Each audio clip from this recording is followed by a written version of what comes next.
Di balik semangat pencarian ilmu di lingkungan kampus, tersembunyi sebuah tantangan serius.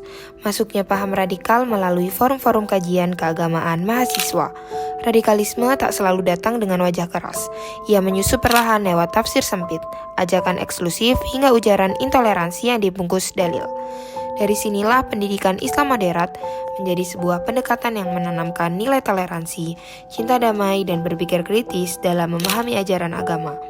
Pendidikan Islam moderat bukan sekedar teori, tetapi benteng nyata yang membekali mahasiswa agar tak mudah terjerat oleh narasi ekstrim.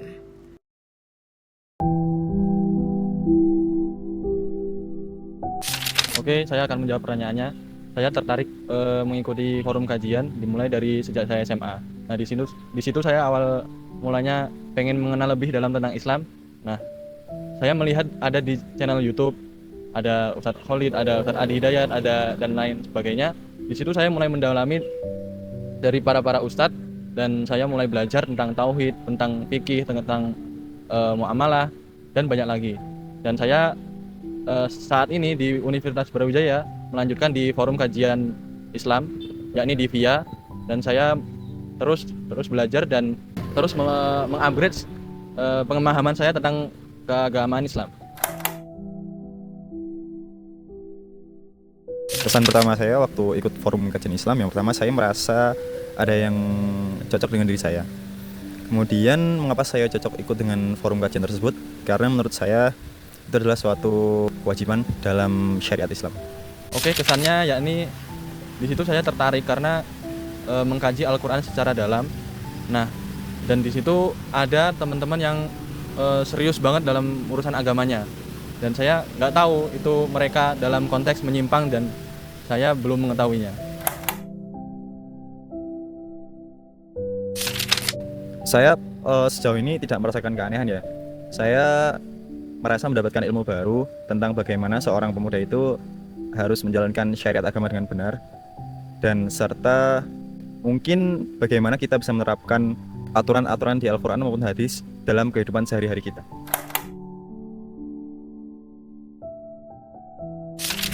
Di situ saya merasa aneh dan memutuskan untuk keluar karena teman saya memiliki buku bacaan yang mengarah ke kelompok ekstrim kanan. Dan di situ pula saya langsung memutuskan untuk keluar ke kelompok mereka. Itu sih. Jadi memang benar adanya isu-isu radikalisme itu menyerang soal ideologi. Jadi teman kakak saya pernah mengalami juga. Forumnya pun tertutup. Jadi mungkin teman-teman kalau forumnya tidak terbuka maupun di tempat-tempat tertutup dan hanya menargetkan personal, itu patut dihindari teman-teman. Jadi mungkin teman-teman bisa lebih mengikuti yang umum saja seperti di masjid dan lain-lain. Karena di sana menawarkan asrama gratis sehingga mahasiswa tersebut berpikir bahwa mungkin ini adalah tempat yang menurutnya cocok dan pasti akan mencobanya. Nah, tapi nggak tahu di sana itu terdapat pemahaman-pemahaman yang terlalu kanan. Itu sih. Oke, sebagai mahasiswa kita harus selalu berpegang teguh pada Al-Quran dan Sunnah, dan juga harus memilih guru yang tepat, dan kita harus menyeleksi tempat-tempat mana sih yang berpotensi dalam konteks pahamnya ke kanan. Kita harus selalu waspada dan aware. Itu sih. Jadi teman-teman, belajar agama itu bukan hanya di masjid, tapi di semua tempat. Karena Allah itu menciptakan alam semesta dan seisinya untuk kita selalu belajar. Mungkin kalau kita belum mengetahui tentang hal-hal yang halal dan haram yang seharusnya kita hindari maupun kita jalani, teman-teman mungkin bisa meniatkan diri dulu, kemudian bisa mengikuti kajian-kajian yang ada di masjid dan yang sesuai teman-teman nyaman. Intinya kita jangan pernah berhenti belajar untuk menjadi lebih baik. Terima kasih.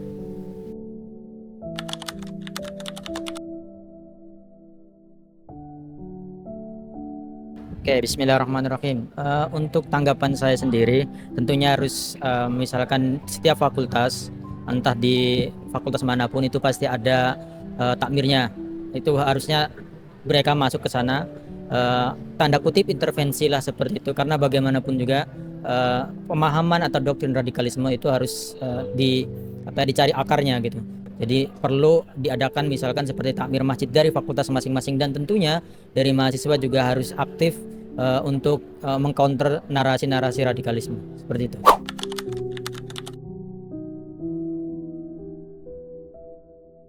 Oke, tentunya karena mahasiswa itu kan lagi idealisme lagi sangat naik. Ketika jiwa anak mudanya itu muncul dikaitkan dengan misalkan dengan paham radikalisme, dengan pemahaman Islam yang hitam putih, tentu secara psikologis dia itu juga akan bangkit gitu. Jadi apalagi misalkan dikaitkan dengan dia Islam sedang dijajah nih, bagaimana sikap Anda? Pastinya kita, apalagi anak muda yang lagi idealisme lagi tinggi, tentu tidak akan terima dengan itu. Jadi faktor psikologis sangat mempengaruhi, dan bahan kajiannya juga. Ketika dia hanya cuman dari satu corak, sangat memungkinkan sekali, atau sangat wajar ketika dia terkontaminasi, apalagi ketika dia sudah mendapat satu narasi dan tidak mau mendapat narasi yang lain, dia menutup pintu. Oke, tentunya ketika teman-teman itu memahami Islam secara utuh gitu, jangankan kita berbicara Islam kita sebagai manusia pun, ketika kita melihat ke diri kita itu pasti ada perbedaannya. Cara memahaminya untuk teman-teman bisa mengcounter cara narasi seperti itu, tentunya mau tidak mau, suka tidak suka, dengan cara luaskan literasi kita.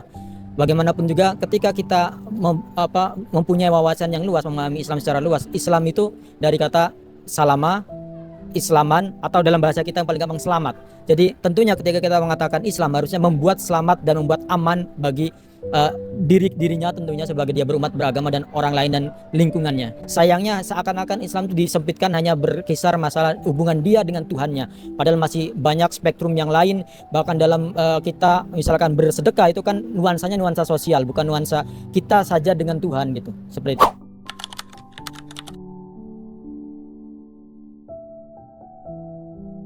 Pendidikan itu pastinya salah satu dan gerbang paling utama untuk berubah. Baik itu dosen, baik itu institusi kampus secara keseluruhan, itu sangat berpengaruh. Bagaimana dosen mengajarkan Islam itu seperti apa, itu sangat penting sekali. Banyak orang-orang yang katakan ASN, golongan yang sudah tinggi pun, dia bisa terpapar pemahaman radikalisme. Jadi yang paling penting adalah institusi dosen. Pastinya dosen juga harusnya ketika mahasiswa diminta untuk memiliki wawasan yang lebih luas, tentunya dosen harus lebih luas daripada mahasiswanya. Tentunya spektrumnya tidak hanya beribadah dia dengan Tuhannya, tapi juga harus dipahami bahwa ada nuansa yang lainnya. Jadi ketika kita hidup hanya dengan cara pandang yang satu, tentu akan menjadi kaku sekali kehidupan kita. Apalagi dalam konteks Indonesia, apalagi dalam konteks Universitas Brawijaya yang sangat beragam gitu. Jadi ketika cara berpikir yang itu akan diterapkan, pastinya akan menabrak banyak hal.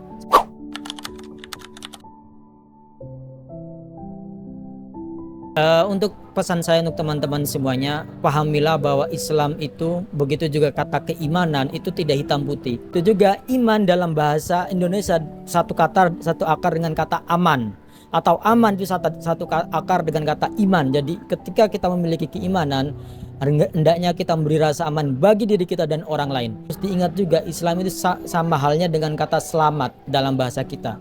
Hendaknya kita berislam, hendaknya kita beriman, itu membuat selamat, membuat kedamaian bagi dirinya dan bagi orang lain. Islam itu adalah man salimal muslimuna min lisanihi wa yadi. Ketika dia mengatakan sudah menjadi Islam, adalah membuat rasa aman bagi orang lain dari lisannya. Kalau mungkin dari kita hari ini adalah dari ketikan media sosialnya, dari min lisanihi wa yadihi. Begitu juga tangannya. Jangan sampai kita membuat kerusakan, apalagi atas nama melakukan aksi terorisme atas nama agama. Itu keliru sekali. Kalau pengen tahu Islam yang paling gampang, bacalah sejarah Rasulullah. Itu saja. Terima kasih, semoga ada manfaatnya. Assalamualaikum warahmatullahi wabarakatuh. Oleh karena itu, penting bagi seluruh civitas akademika untuk bersama-sama memperkuat narasi Islam yang ramah dan inklusif. Melalui pendidikan Islam moderat, kampus tidak hanya menjadi tempat mencari ilmu, tetapi juga ruang aman bagi tumbuhnya pemahaman keagamaan yang sehat dan berimbang. Dengan demikian, kita dapat membangun generasi muda yang tidak hanya cerdas secara intelektual, tetapi juga matang secara spiritual dan sosial, serta mampu menjadi agen perdamaian di tengah tantangan zaman.